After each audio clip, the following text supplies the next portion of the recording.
चलिए दोस्तों, आज हम secrets of the millionaire mind किताब के और एक वीडियो में पहुंच गए हैं।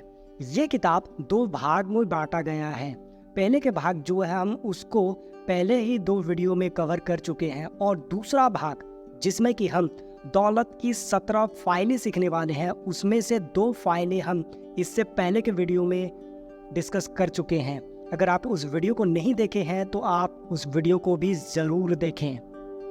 वीडियो में खो जाने से पहले अगर आप चैनल पर नए हैं तो चैनल को सब्सक्राइब कर दीजिए और बगल के बेल आइकन को भी हिट कर दीजिए ताकि जब भी हम वीडियो अपलोड करें तो आपको नोटिफिकेशन मिल जाए। और शेयर करें उन लोगों के साथ जो कि अमीर बनना चाहते हैं और अमीरों जैसा रहना चाहते हैं। और वीडियो देखने के बाद आप कमेंट में ज़रूर बताइएगा कि आपको कौन सी बातें बहुत ही अच्छी लगी और आज से ही इस वीडियो के देखने के बाद से ही आप अमल करने वाले हैं। तो चलिए बिना देरी किए हम वीडियो को शुरू करते हैं।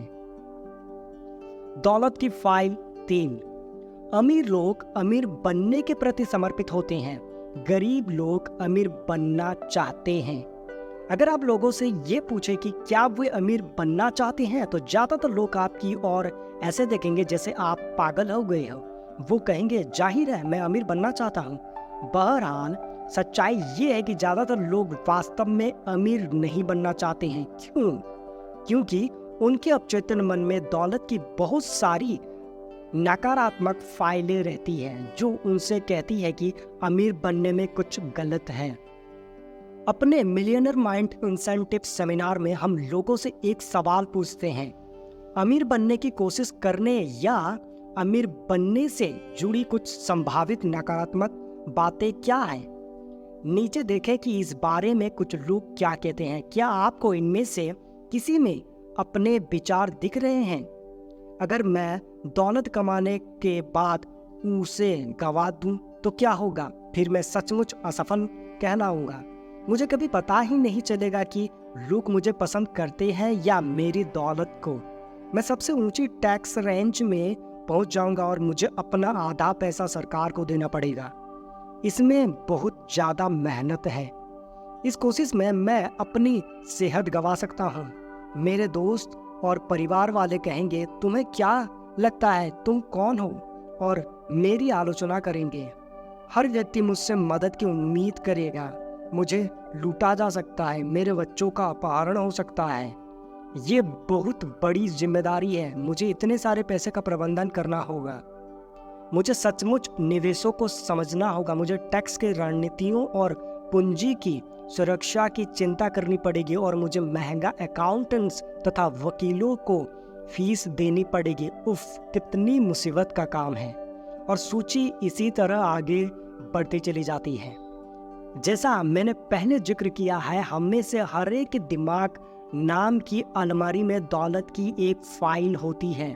इस फाइल में हमारे व्यक्तिगत विश्वास होते हैं जिनमें यह भी शामिल होता है कि अमीर बनना शानदार क्यों होगा। बहरहाल कई लोगों की फाइल में ये जानकारी भी होती है कि अमीर बनना इतना शानदार क्यों नहीं होगा। इसका मतलब है कि दौलत के बारे में उनके आंतरिक संदेश मिले जुले होते हैं। उनका एक हिस्सा खुशी से कहता है ज़्यादा पैसे का मतलब है जिंदगी में ज़्यादा मजा, लेकिन दूसरा हिस्सा चीखता है हाँ लेकिन मुझे गधे की तरह काम करना पड़ेगा, इसमें क्या मजा है। एक हिस्सा कहता है मैं दुनिया भर की सैर करूंगा, लेकिन तभी दूसरा हिस्सा कहता है हाँ और दुनिया का हर आदमी मेरे सामने मदद का हाथ फैलाएगा। ये मिले जुले संदेश मासूम लग सकते हैं, लेकिन सच तो ये है कि यही वे प्रमुख कारण हैं जिनके वजह से ज़्यादातर लोग कभी अमीर नहीं बन पाते हैं। आप इसे इस तरह देख सकते हैं, ब्रह्मांड यानी उच्चतर शक्ति, हायर पावर, एक बड़े मेल ऑर्डर डिपार्टमेंट जैसा है।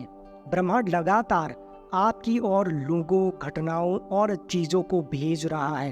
आप अपने प्रबल विश्वासों के आधार पर ऊर्जा से संचारित संदेश ब्रह्मांड की ओर भेजकर ऑर्डर देते हैं।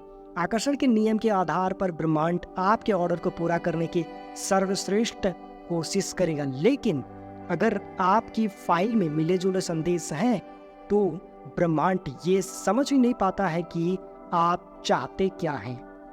एक मिनट ब्रह्मांड सुनता है कि आप अमीर बनना चाहते हैं, इसलिए ये आपकी और दौलत के अवसर भेजने लगता है। लेकिन फिर ये आपको कहते सुनता है अमीर लोग लालची होते हैं, इसीलिए ब्रह्मांड आपकी बात मानकर ऐसी व्यवस्था करने लगता है ताकि आपके पास ज्यादा पैसे ना रहे। लेकिन फिर आप सोचते हैं ज्यादा पैसे होने पर जिंदगी बहुत मजेदार बन जाएगी, तो बेचारा ब्रह्मांड दुविधा में दोबारा आपकी ओर ज्यादा पैसे कमाने के अवसर भेजने लगता है।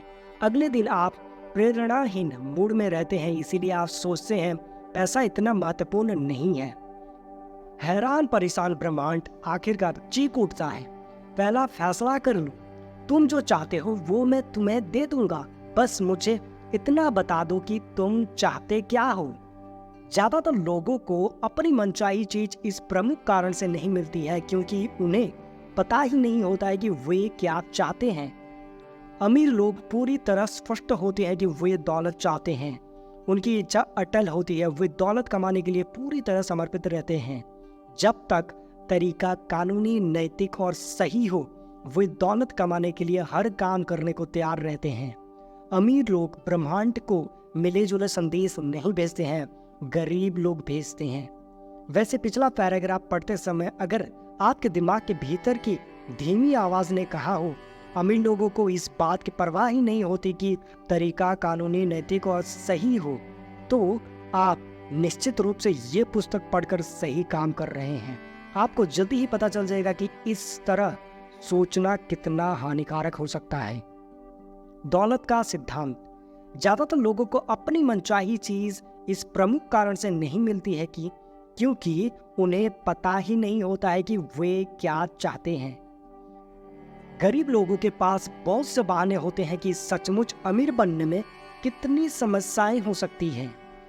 परिणाम स्वरूप उन्हें 100% यकीन नहीं होता है कि वे सचमुच अमीर बनना चाहते हैं।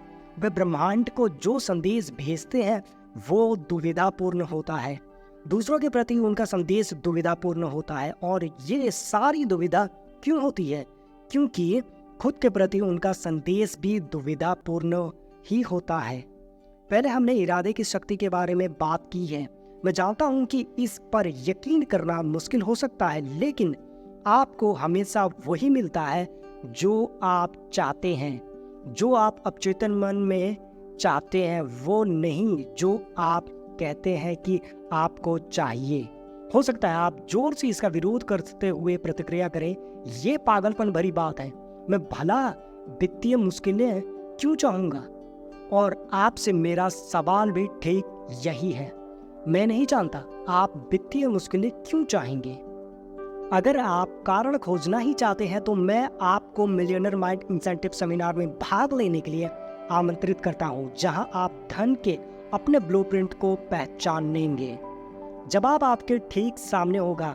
खरी भाषा में कहा जाए तो अगर आप मनचाही दौलत हासिल नहीं कर पा रहे हैं तो इस बात की काफी संभावना है कि अव्वल तो आप अवचेतन रूप से सचमुच दौलत नहीं चाहते हैं, या दूसरी बात आप वो काम करने के इच्छुक नहीं हैं जो इसे पाने के लिए किया जाना चाहिए।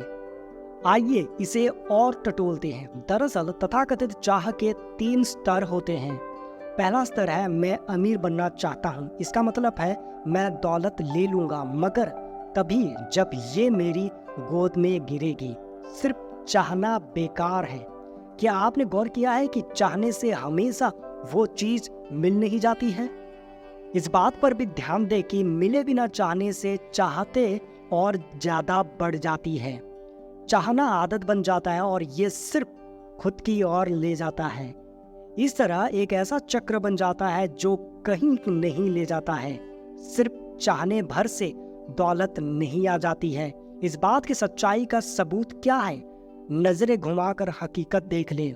बिलियनों लोग अमीर बनना चाहते हैं लेकिन बहुत कम लोग ही अमीर हैं। चाहने का दूसरा स्तर है मैं अमीर बनने का चुनाव करता हूँ। इसमें अमीर बनने का फैसला शामिल होता है।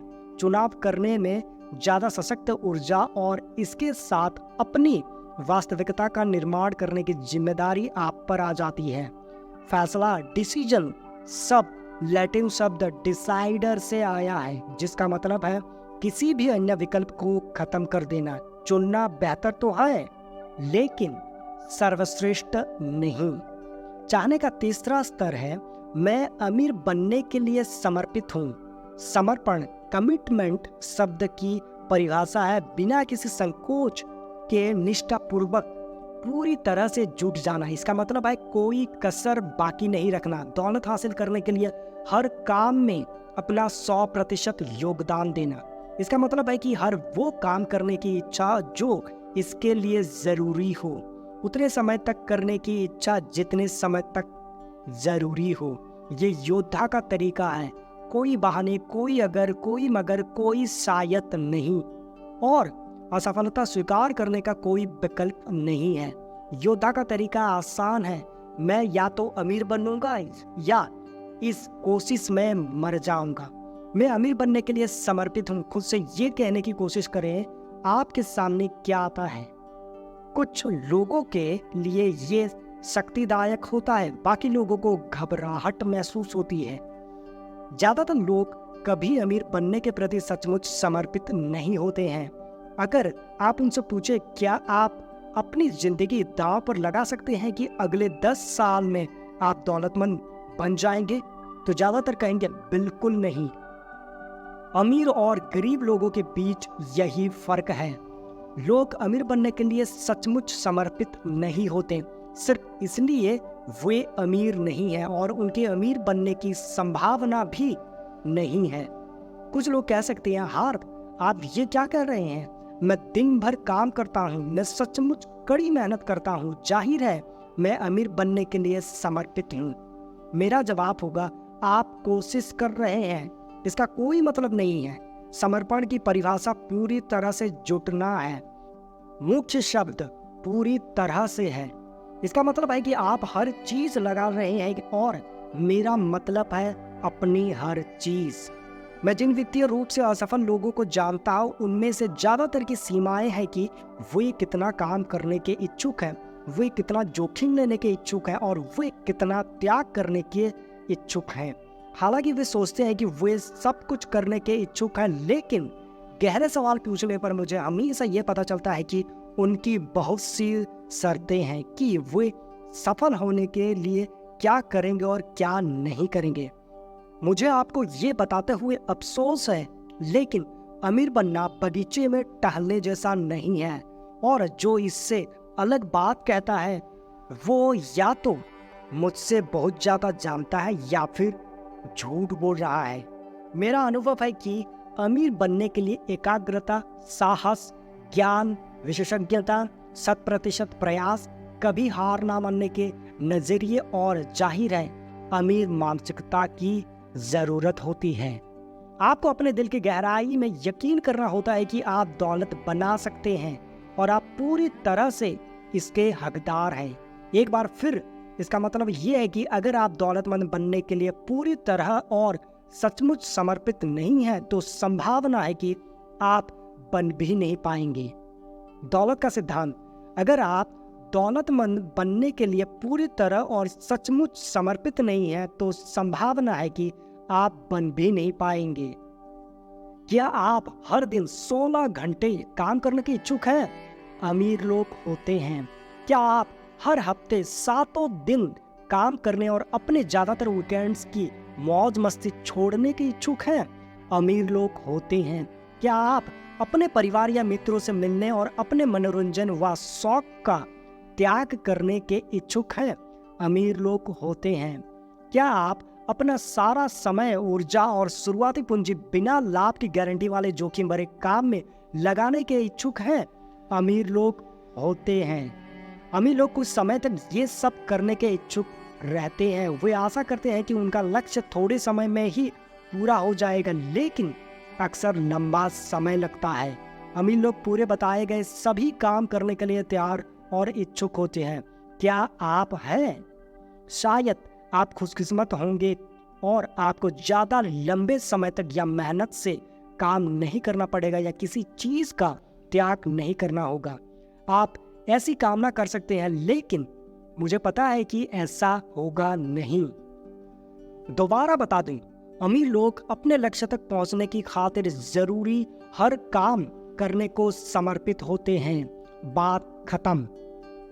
बहरहाल, ये देखना दिलचस्प है कि एक बार जब आप समर्पित हो जाते हैं तो ब्रह्मांड आपकी मदद करने के लिए आगे आ जाता है। मेरा एक प्रिय अंश एक्सप्लोरर WH मरे का है, जिन्होंने अपने एक शुरुआती हिमालयन पर्वतारोहण अभियान के दौरान ये लिखा था, जब तक इंसान समर्पित नहीं है तब तक झिझक है, पीछे हटने की संभावना है, हमेशा प्रभावहीनता है। पहल शक्ति संबंधी सभी कार्यों में एक मूलभूत सच्चाई है जिसका अज्ञान असंख्य विचारों और बेहतरीन योजनाओं का गला घोंट देता है। जिस पल इंसान खुद को निश्चित रूप से समर्पित कर देता है, ब्रह्मांड भी उसकी मदद के लिए आगे आ जाता है। उस निर्णय से बहुत सी घटनाएं उत्पन्न होती है और व्यक्ति को अप्रत्याशित घटनाओं या मुलाकातों से हर तरह की भौतिक मदद मिलने लगती है जिसकी कल्पना उसने सपने में भी नहीं की होगी। दूसरे शब्दों में, ब्रह्मांड आपकी मदद करेगा, मार्गदर्शन देगा, सहयोग देगा और यहाँ तक कि आपके लिए चमत्कार भी करेगा, लेकिन पहले आपको समर्पित होना होगा। घोषणा, दिल पर हाथ रखकर कहें, मैं अमीर बनने के लिए समर्पित हूँ। अपना सिर छूकर कहें, मेरे पास मिलियनर मस्तिष्क है। मिलियनर मस्तिष्क की गतिविधियां। एक छोटा पैराग्राफ लिखे कि दौलतमंद बनना आपके लिए महत्वपूर्ण क्यों है। साफ साफ बताएं। किसी दोस्त या परिवार के सदस्य से मिले जो आपकी मदद करने का इच्छुक हो। उस व्यक्ति को बताएं कि आप ज्यादा बड़ी सफलता पाने के उद्देश्य से समर्पण की शक्ति को जागृत करना चाहते हैं। अपना हाथ दिल पर रखें, उस व्यक्ति की आंखों में देखें और नीचे दिया गया वाक्य कहें, मैं आपका नाम, यहाँ पर तारीख लिखें, समय तक मिलियनर या उससे ज्यादा बनने के लिए समर्पित होता हूँ। अपने पार्टनर से ये जवाब देने को कहें, मैं आप में यकीन करता हूँ। फिर आप कहें, धन्यवाद। पुनश्च आपके समर्पण को सशक्त बनाने के लिए मैं आपको आमंत्रित करता हूं कि आप वेबसाइट पर सीधे मेरे सामने अपने समर्पण की घोषणा कर दे और फिर उसका प्रिंट आउट निकालकर अपनी दीवार पर टांग ले। दोबारा पुनश्च इस बात पर गौर करें कि समर्पण से पहले और बाद में आपको कैसा महसूस होता है। अगर आपको स्वतंत्रता का एहसास होता है तो आप सही रास्ते पर हैं। अगर आपको डर का एहसास होता है तो भी आप सही रास्ते पर हैं। अगर आप इसे करने की जहमत ही नहीं उठाते हैं तो आप में अब भी हर काम करने की इच्छा वाली मानसिकता नहीं है, या आपकी मानसिकता ये है, मुझे ये अजीब काम करने की कोई जरूरत नहीं है। दोनों में से चाहे जो स्थिति हो, मैं आपको याद दिलाना चाहूंगा, आप आज तक जिस रास्ते पर चल रहे थे उसी ने ही आपको वहां तक पहुंचाया है जहां आप इस वक्त हैं। दौलत की फाइल 4। अमीर लोग बड़ा सोचते हैं, गरीब लोग छोटा सोचते हैं। हमारे एक सेमिनार में एक प्रशिक्षक था जिसकी नेटवर्थ सिर्फ 3 साल में 2.5 लाख से 60 करोड़ हो गई। जब उससे इसका रहस्य पूछा गया तो उसने कहा, जब मैंने बड़ा सोचना शुरू किया तो हर चीज बदल गई। मैं आपको आमदनी का नियम बताना चाहता हूँ। आप बाजार के अनुसार जो मूल्य देते हैं आपको उसी के अनुपात में भुगतान मिलेगा। दौलत का सिद्धांत, आमदनी का नियम, आप बाजार के अनुसार जो मूल्य देते हैं आपको उसी के अनुपात में भुगतान मिलेगा। प्रमुख शब्द मूल्य, वैल्यू है। ये जानना महत्वपूर्ण है कि बाजार में आपके मूल्य को 4 तत्व तय करते हैं: आपूर्ति, मांग, गुणवत्ता और मात्रा।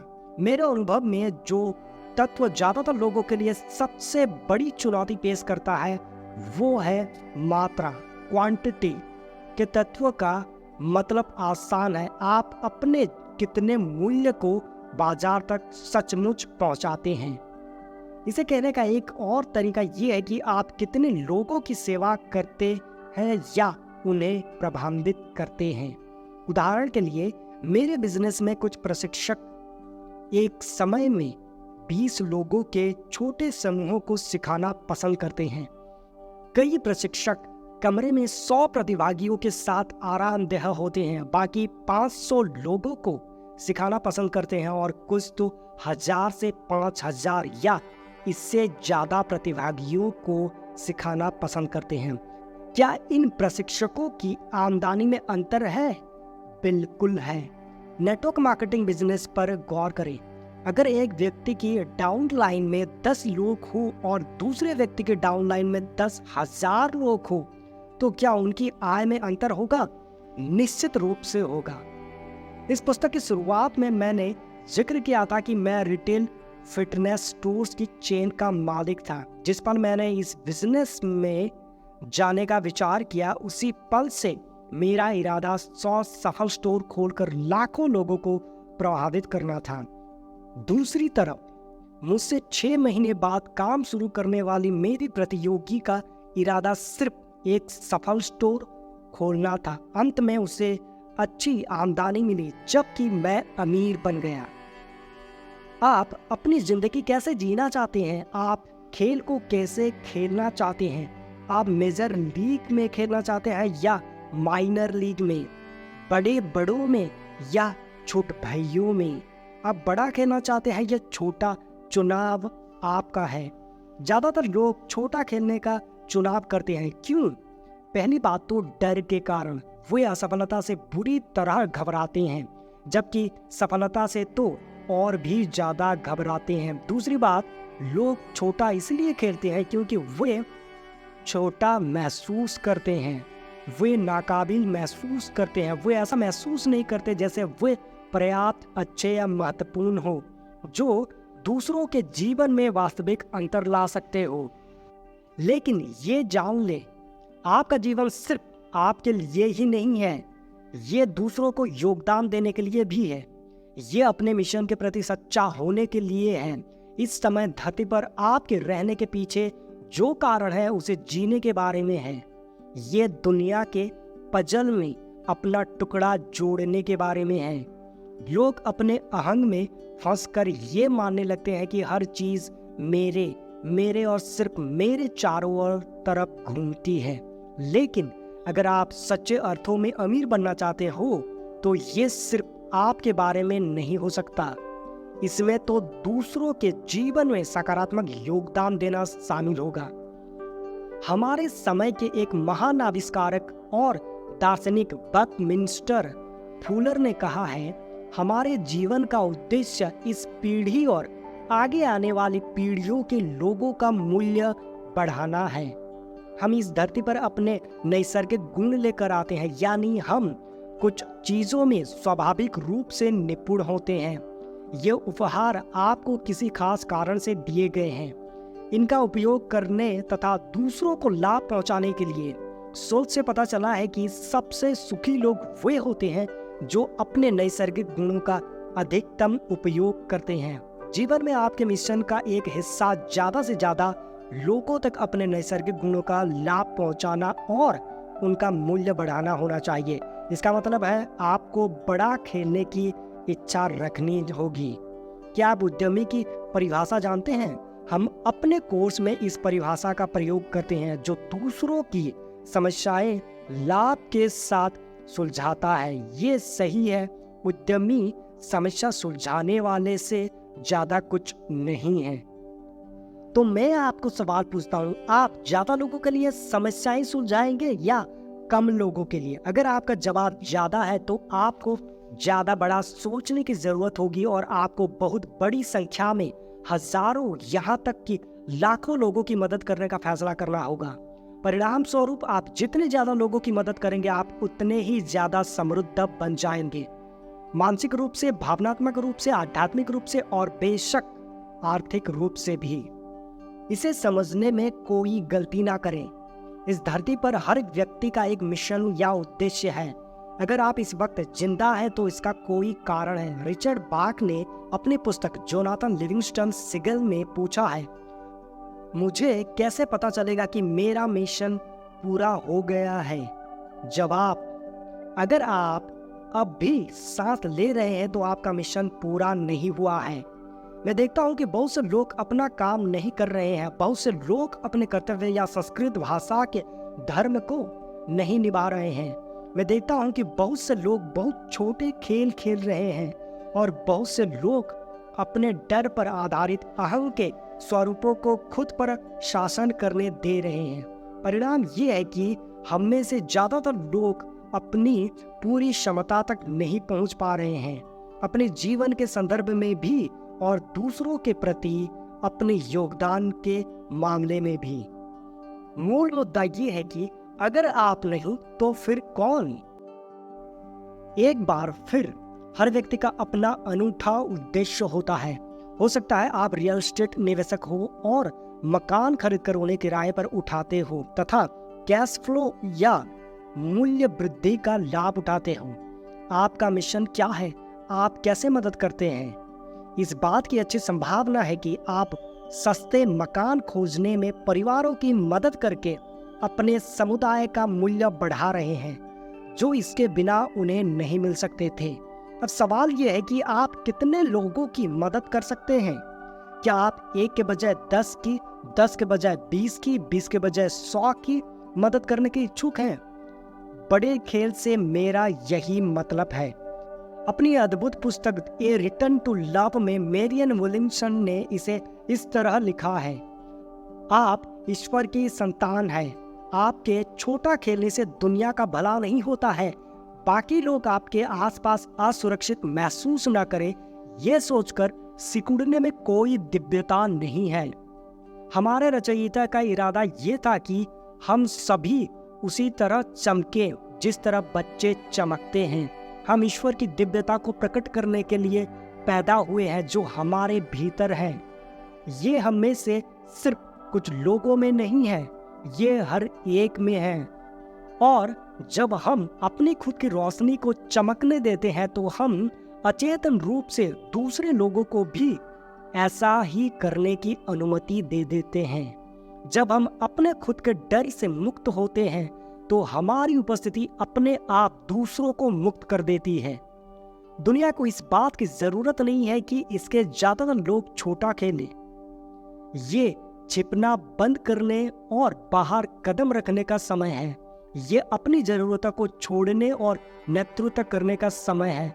ये अपने नैसर्गिक गुण छिपा कर रखने या उनके ना होने का नाटक करने के बजाय उन्हें बांटने का समय है। ये अपने जीवन का खेल बड़े पैमाने पर शुरू करने का समय है। सारांश ये है कि छोटी सोच और छोटे काम दिवालियेपन और असंतुष्टि की ओर ले जाते हैं।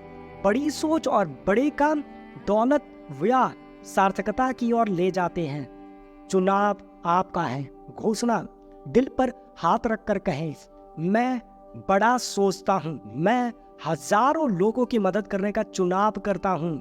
अपना सिर छूकर कहे, मेरे पास मिलियनर मस्तिष्क है। मिलियनर मस्तिष्क की गतिविधियां लिख ले कि आपके हिसाब से आपके नैसर्गिक गुण क्या है। ये वो चीजें हैं जिनमें आप हमेशा से स्वाभाविक रूप से अच्छे हैं। ये भी लिख ले कि आप अपने जीवन में और खास तौर पर अपने कामकाज में इन गुणों का ज्यादा इस्तेमाल कैसे और कहाँ कर सकते हैं। लिख ले या लोगों के समूहों के साथ विचार मंथन करें कि आप इस समय अपने काम या बिजनेस में जितने लोगों का प्रभावित करते हैं उससे 10 गुना ज्यादा लोगों की समस्याओं को किस तरह सुलझा सकते हैं। कम से कम 3 अलग अलग रणनीतियां बनाने, लीवरेज के बारे में सोचें। दौलत की फाइल 5। अमीर लोग अवसरों पर ध्यान केंद्रित करते हैं, गरीब लोग बाधाओं पर ध्यान केंद्रित करते हैं। अमीर लोग अवसरों को देखते हैं, गरीब लोग बाधाओं को देखते हैं। अमीर लोग विकास की संभावनाएं को देखते हैं, गरीब लोग हानि की आशंकाएं देखते हैं। अमीर लोग पुरस्कारों पर ध्यान केंद्रित करते हैं, गरीब लोग जोखिमों पर ध्यान केंद्रित करते हैं। मामला युगों पुराने सवाल का है, ग्लास आधा खाली है या आधा भरा है।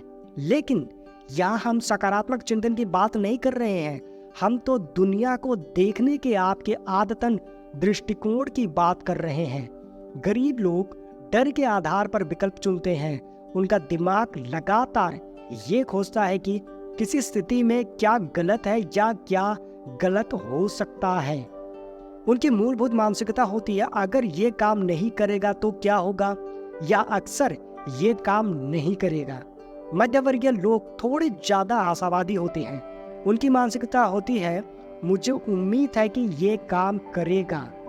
जैसा हम पहले भी कह चुके हैं, अमीर लोग अपने जीवन में मिलने वाले परिणामों की जिम्मेदारी लेते हैं और इस मानसिकता से काम करते हैं, ये काम करेगा क्योंकि मैं इसे काम करवाऊंगा। अमीर लोग सफलता की उम्मीद करते हैं। उन्हें अपनी क्षमताओं पर भरोसा होता है। उन्हें अपनी रचनात्मक पर भरोसा होता है। उन्हें यकीन होता है कि अगर वे कामयाब ना हुए तो भी वे सफल होने का कोई दूसरा तरीका खोज सकते हैं। आमतौर पर लाभ जितना ज्यादा बड़ा होता है, जोखिम भी उतना ही ज्यादा होता है। क्योंकि अमीर लोग लगातार अवसर देखते हैं, इसलिए वे जोखिम लेने के इच्छुक होते हैं।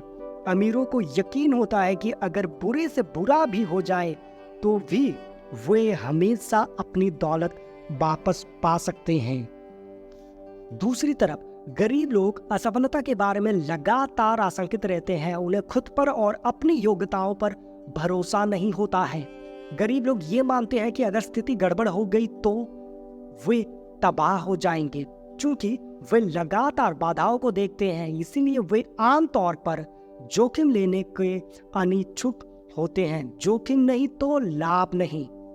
रिकॉर्ड के लिए हम ये कहना चाहते हैं कि जोखिम लेने का इच्छुक होने का ये मतलब नहीं है कि आप पैसे गंवाने के इच्छुक रहें। अमीर लोग सोच समझकर जोखिम एजुकेटेड रिस्क लेते हैं। इसका मतलब है कि वे शोध करते हैं, आकलन करने में मेहनत करते हैं और फिर ठोस जानकारी तथा तथ्यों के आधार पर निर्णय लेते हैं। क्या अमीर लोग सोच विचार में बहुत समय लगाते हैं? नहीं, वे कम से कम संभव समय में जानकारी इकट्ठी करते हैं और फिर उस जानकारी के आधार पर यह फैसला करते हैं कि फलना काम किया जाए या नहीं। हालांकि गरीब लोग दावा करते हैं कि वे अवसर के लिए तैयारी कर रहे हैं, लेकिन आमतौर पर यह टाल मटोल करने का बहाना होता है। वे बुरी तरह घबराए होते हैं। वे हफ्तों, महीनों और यहाँ तक कि बरसों तक हाँ करते रहते हैं और आमतौर पर तब तक अवसर हाथ से निकल जाता है। अक्सर वे अपनी स्थिति को तर्कसंगत बनाने के लिए कहते हैं, मैं तो तैयारी कर रहा था। निश्चित रूप से ऐसा ही था, लेकिन जब वे तैयारी कर रहे थे तब तक अमीर आदमी अंदर गया, बाहर निकला और इस दौरान उसने ढेर सारी दौलत कमा ली। मैं चाहता हूं कि मैं आगे जो कहने वाला हूं वो आपको थोड़ा अजीब लग सकता है, क्योंकि मैं स्वयं की जिम्मेदारी पर बहुत जोर देता हूं। बहरहाल मेरा मानना है कि अमीर बनने या किसी भी चीज में सफल होने में किस्मत का भी हाथ होता है। हो सकता है कि फुटबॉल मैच में विरोधी टीम का खिलाड़ी आपकी एक गज की एक रेखा पर अपनी नियंत्रण खो दे, जबकि खेल खत्म होने में सिर्फ 1 मिनट का समय बाकी हो और इस वजह से आपकी टीम मैच जीत जाए। गोल में कोई गड़बड़ शॉट बाहरी सीमा पर लगे पेड़ से टकराकर वापस घास पर लौट आए और होल से सिर्फ 3 इंच दूर रुक जाए। बिजनेस में आपके कितनी बार उस व्यक्ति के बारे में सुना होगा जिसने बाहरी इलाके का कोई प्लॉट खरीदा और 10 साल बाद किसी बड़े कॉरपोरेशन ने वहां पर शॉपिंग सेंटर या ऑफिस बिल्डिंग बनाने का फैसला किया। परिणाम ये हुआ कि वो निवेशक एकाएक अमीर बन गया। तो अब बताएं कि ये उसका बुद्धिमत्तापूर्ण व्यवसायिक निर्णय था या खुशकिस्मती थी। मेरा अंदाजा है कि कुछ हद तक दोनों का ही हाथ था। बहरहाल मुद्दे की बात यह है कि किस्मत या कोई भी अच्छी चीज आपकी राह में तब तक नहीं आएगी जब तक कि आप किसी तरह का कोई काम शुरू ना करें। वित्तीय सफलता पाने के लिए आपको कुछ करना होगा, कुछ खरीदना होगा या कुछ शुरू करना होगा। और जब आप ऐसा करते हैं तो क्या ये किस्मत है या ब्रह्मांड है या उच्चतर शक्ति है जो चमत्कारिक तरीके से आपकी मदद करती है? क्योंकि आपने वो काम करने का साहस और समर्पण दिखाया? मुझे लगता है कि ऐसा किस वजह से होता है ये ज्यादा महत्वपूर्ण नहीं है। महत्वपूर्ण बात तो ये है कि ऐसा होता है। दूसरा प्रमुख सिद्धांत जिसे यहाँ पर बताना उचित होगा ये है कि अमीर लोग उन चीजों पर ध्यान केंद्रित करते हैं जिन्हें वे चाहते हैं। गरीब लोग उन चीजों पर ध्यान केंद्रित करते हैं जिन्हें वे नहीं चाहते हैं। एक बार फिर ब्रह्मांड का नियम कहता है आप जिस चीज पर ध्यान केंद्रित करते हैं वही बढ़ती है। क्योंकि अमीर लोग हर समय अवसरों पर ध्यान केंद्रित करते हैं, इसीलिए उन्हें ढेर सारे अवसर मिल जाते हैं। उनकी सबसे बड़ी समस्या ये होती है कि उन्हें पैसे कमाने की इतनी सारी संभावनाएं दिखती हैं कि वे उन सबको नहीं संभाल पाते हैं। दूसरी तरफ चूंकि गरीब लोग हर चीज में बाधाओं पर ध्यान केंद्रित करते हैं, इसीलिए उनके सामने ढेर सारी बाधाएं आ जाती हैं। उनकी सबसे बड़ी समस्या ये होती है कि उन्हें इतनी अविश्वसनीय बाधाएं नजर आती है कि वे उन सबको नहीं संभाल पाते हैं। कारण बिल्कुल साफ है, आपकी एकाग्रता किस क्षेत्र में है इसी से तय होता है कि जीवन में आपको क्या मिलता है। अवसरों पर ध्यान केंद्रित करेंगे तो अवसर मिलेंगे, बाधाओं पर ध्यान केंद्रित करेंगे तो बाधाएं मिलेंगी। मैं ये नहीं कह रहा हूं कि समस्याओं की परवाह ना करें। जाहिर है जब समस्याएं आए तो उनसे तत्काल निपटे, लेकिन अपनी निगाह लक्ष्य पर जमाए रखें और लगातार उसकी ओर बढ़ते रहें। अपना समय और ऊर्जा अपनी मनचाही चीज को साकार करने में लगाएं। जब बाधाएं आए तो उनका सामना करें और फिर तत्काल अपनी निगाह लक्ष्य पर जमा लें। जिंदगी में आपका लक्ष्य समस्याएं सुलझाना नहीं है, आपको अपना सारा समय आग बुझाने में नहीं बिताना है। जो लोग ऐसा करते हैं वे पीछे रह जाते हैं। आप अपना समय और ऊर्जा विचार तथा कर्म में लगाएं और अपने समय की ओर लगातार आगे बढ़ते रहें। क्या आप साधारण लेकिन उतनी ही दुर्लभ सलाह चाहते हैं? तो वो सलाह ये है, अगर आप अमीर बनना चाहते हैं तो पैसा बनाने, रोक कर रखने और निवेश करने पर ध्यान केंद्रित करें। अगर आप गरीब बनना चाहते हैं तो पैसा खर्च करने पर ध्यान केंद्रित करें। आप चाहे हजारों पुस्तकें पढ़ लें या सफलता के मंत्र बताने वाले सैकड़ों कोर्सों में चले जाएं, लेकिन मुद्दे की बात यही है, याद रखें आप जिस चीज पर ध्यान केंद्रित करते हैं वो बढ़ती है। अमीर लोग ये भी समझते हैं कि किसी को भी सारी जानकारी पहले से नहीं मिल सकती। हमारे कार्यक्रम एनलाइटेंड वॉरियर ट्रेनिंग में हम लोगों को प्रशिक्षित करते हैं कि वे हर चीज के बावजूद अपनी आंतरिक शक्ति का इस्तेमाल करके सफलता हासिल कर लें। इस कोर्स में हम एक सिद्धांत सिखाते हैं, तैयार रहो, गोली चलाओ, निशाना साधो। इसका क्या मतलब है? कम से कम समय में जितनी अच्छी तैयारी कर सकते हो कर ले, फिर कर्म करें, फिर रास्ते में सुधार करते जाएं। ये सोचना मूर्खता है कि आप भविष्य में हो सकने वाली हर घटना का पहले से अनुमान लगा सकते हैं। ये मानकर खुद को धोखा ना दे कि आप भविष्य में आने वाली हर परिस्थिति से निपटने की तैयारी कर सकते हैं और खुद को उससे सुरक्षित रख सकते हैं।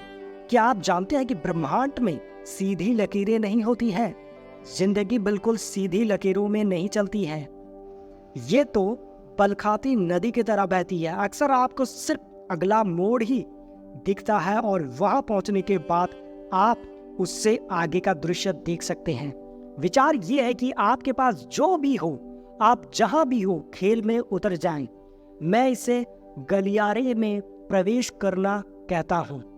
मिसाल के तौर पर बरसों पहले मैं फोर्ट लाडरडेल फ्लोरिडा में रात्रिकालीन डेजर्ट कैफे खोलने की योजना बना रहा था। मैंने जगह के विकल्पों और बाजार का अध्ययन किया। इसके साथ ही मैंने पता लगाया कि मुझे किन सामानों की जरूरत है। मैंने केक, पाई, आइसक्रीम और कॉफी के उपलब्ध प्रकारों पर भी शोध किया। नतीजा क्या निकला? पहली बड़ी समस्या, मैं मोटा हो गया।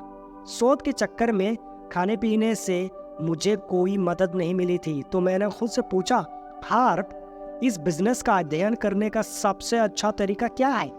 फिर मैंने हार्प नाम के इस आदमी की बात सुनी जो जाहिर है मुझसे ज्यादा स्मार्ट था। अगर आप सचमुच किसी व्यवसाय की बारीकियां सीखना चाहते हैं तो उसमें उतर जाएं।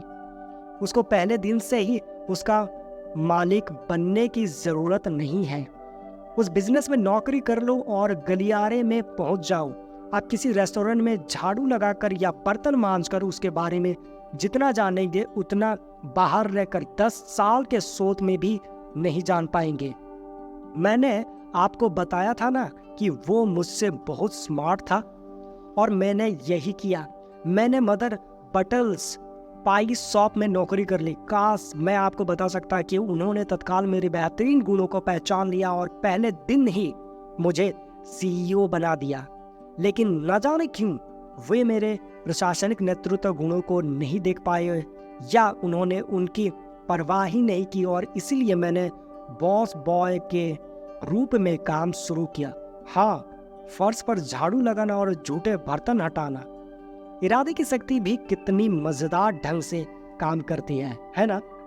आपको लग रहा होगा कि ये काम करने के लिए मुझे अपने आत्मसम्मान को भूलना पड़ा होगा, लेकिन सच्चाई तो ये है कि मैंने इसे इस तरह देखा ही नहीं। मैं तो डेजर्ट बिजनेस सीखने के मिशन पर था। मैं किसी दूसरे के टिकट पर मिले सीखने के इस अवसर के लिए कृतज्ञ था और इस बात पर भी कि मुझे जेब खर्च के लिए थोड़ी चिल्लर भी मिल रही थी। बॉस बॉय के अपने काम के दौरान मैंने मैनेजर से बातचीत करने में ज्यादा से ज्यादा समय लगाया और आमदनी तथा लाभ के बारे में जानकारी ली। मैंने बॉक्स की जांच करके सप्लायर्स के नाम पता किए। यही नहीं, मैंने 4 बजे उठकर बेकर की मदद की ताकि बर्तनों, मूल सामग्री और उत्पन्न हो सकने वाली समस्याओं के बारे में जाना जा सके। पूरा सप्ताह गुजर गया और मुझे लगता है कि मेरा काम काफी अच्छा रहा होगा क्योंकि मैनेजर ने मुझे बैठाकर पाई खिलाई और मुझे कैशियर बनाने का प्रस्ताव रखा। तालियां बजाइए। मैंने इसके बारे में काफी लंबे समय तक यानी लगभग 1 सेकंड तक सोचा और फिर जवाब दिया, नहीं धन्यवाद। पहली बात तो ये थी कि कैश रजिस्टर के पीछे फंसा रहकर मैं ज्यादा नहीं सीख सकता था। दूसरी बात, मैं जो सीखने आया था वो मैं पहले ही सीख चुका था। मिशन पूरा हो चुका था। तो गलियारे में रहने से मेरा यही मतलब है। इसका मतलब उस क्षेत्र में दाखिल होना है जहां आप भविष्य में रहना चाहते हैं। आप किसी भी ओहदे से ये काम शुरू कर सकते हैं। ये किसी बिजनेस के बारे में सीखने का सबसे अच्छा तरीका है क्योंकि तब आप उसे अंदर से देखते हैं। दूसरी बात, आपको जिन संपर्कों की जरूरत है अंदर रहकर आप उन्हें आसानी से बना सकते हैं जो आप बाहर रहकर कभी नहीं कर सकते थे। तीसरी बात, जब आप गलियारे में पहुंच जाते हैं तो आपके लिए अवसर के कई अन्य द्वार खुल सकते हैं।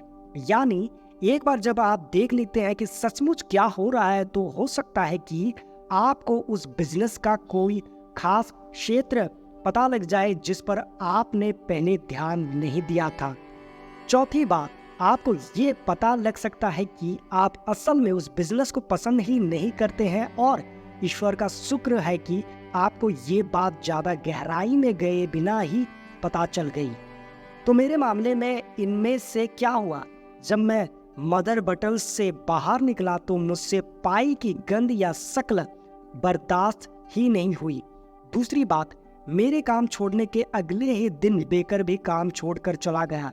उसने मुझे फोन करके बताया कि उसे एक लोकप्रिय नए व्यायाम उपकरण का पता चल गया था जिनका नाम ग्रेविटी गाइडेंस इनवर्शन बूट था।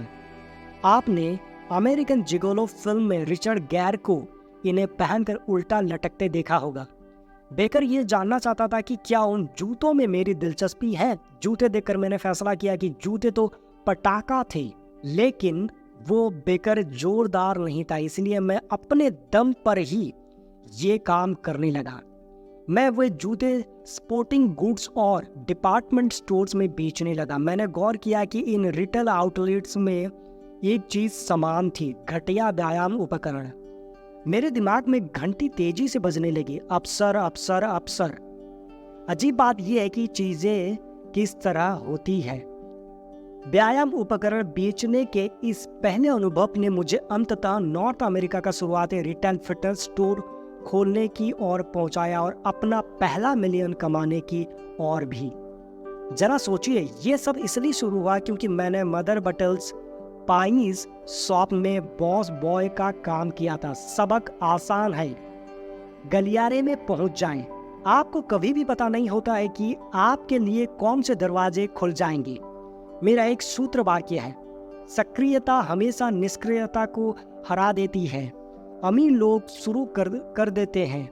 उन्हें भरोसा होता है कि खेल में उतरने के बाद वे हर मौके पर समझदारी भरे निर्णय ले सकते हैं, सुधार कर सकते हैं और चलते चलते अपनी पतवार संतुलित कर सकते हैं।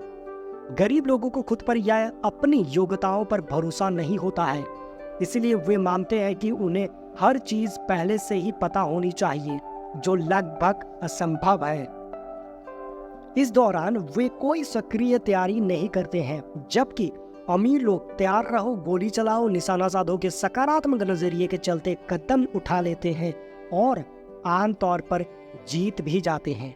गरीब लोग खुद से कहते हैं, मैं ये काम तब तक नहीं करूंगा जब तक कि मैं हर संभावित समस्या को पहचान ना लूं और ठीक ये ना जान लूं कि इसके बारे में क्या करना है। इसी वजह से वे कभी कदम ही नहीं उठा पाते हैं और हर अवसर गवा देते हैं। अमीर लोग अवसर देखते हैं, लपक कर उसे पकड़ लेते हैं और पहले से ज्यादा अमीर बन जाते हैं, और गरीब लोग वे हमेशा तैयारी ही करते रहते हैं। घोषणाएं दिल पर हाथ रखकर कहें, मैं बाधाओं के बजाय अवसरों पर ध्यान केंद्रित करता हूँ। मैं तैयार होता हूँ, मैं गोली चलाता हूँ, मैं निशाना साधता हूँ। अपना सिर छू कर कहें, मेरे पास मिलियनर मस्तिष्क है। मिलियनर मस्तिष्क की गतिविधियां। खेल में उतर जाएं, उस काम या प्रोजेक्ट पर विचार करें जिसे आप शुरू करना चाहते हैं। आप जिस चीज का इंतजार कर रहे हो उसे भूल जाएं। आप जहां भी हो, आपके पास जो भी हो, बस उसी से शुरू कर दें। अगर संभव हो तो वो काम पहले किसी दूसरे के लिए या दूसरे के साथ कर लें, ताकि आपको उसका अनुभव मिल जाए। अगर आप पहले ही सीख चुके हैं तो कोई बहाना नहीं चलेगा, बस उसे शुरू कर दें। आशावाद का अभ्यास करें। आज जिसे लोग समस्या या बाधा कहते हैं, उसे अवसर में ढाल लें। इससे नकारात्मक लोग पगला जाएंगे, लेकिन उससे क्या फर्क पड़ता है, वे तो वैसे ही पगला रहे हैं। आपके पास जो है उस पर ध्यान केंद्रित करें, आपके पास जो नहीं है उस पर ध्यान केंद्रित ना करें। आप अपने जीवन में जिन चीजों के लिए कृतज्ञ हैं, उनमें से 10 चीजों की सूची बनाएं और उस सूची को जोर से पढ़ें। अगले 30 दिनों तक हर सुबह वो सूची पढ़ें। अगर आप अपने पास मौजूद चीज के लिए कृतज्ञ नहीं है तो आपको वो चीज ज्यादा नहीं मिलेगी और शायद आपको ज्यादा की जरूरत भी नहीं होगी। तो चलिए दोस्तों, आज के वीडियो में बस इतना ही। मैं दावे के साथ कह सकता हूं कि आपको इस वीडियो में ऐसी चीज सीखने को मिली है जिसके बारे में आपको पहले से पता नहीं था या फिर कोई आपको बताया नहीं था। तो देरी ना करते हुए फटाफट जल्दी से वीडियो को लाइक कर दीजिए और शेयर करें उन लोगों के साथ जिसको कि इस वीडियो की सख्त जरूरत है, और कमेंट करके बताइए कि इस वीडियो से सीखी हुई कौन सी बात आप अभी से अपने जीवन में अमल करेंगे। और जाते जाते अगर आप नए हैं और चैनल को सब्सक्राइब नहीं किया है तो चैनल को सब्सक्राइब कर दीजिए और बगल के बेल आइकन को भी हिट कर दीजिए, ताकि ऐसे ही जब हम जबरदस्त वीडियो अपलोड करें तो आपको नोटिफिकेशन मिल जाए।